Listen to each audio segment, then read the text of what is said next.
İyi günler arkadaşlar. Kanalımıza hoş geldiniz. Bugün yine yepyeni bir videoyla karşınızdayım.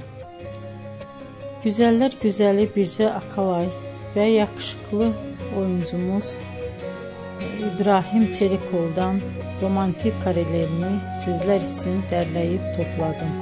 Onlar Siyah Beyaz Aşk dizisinde birlikte rol almış ve herkesin beğenisini kazanmıştılar. Biz de sizler için onların yeni videolarını hazırladık. Bu videoların gelmesini istiyorsanız emeğinize saygı olarak kanalımıza abone olup sona kadar izlemeyi ve yorum yazmayı unutmayın. Herkese teşekkür ederim.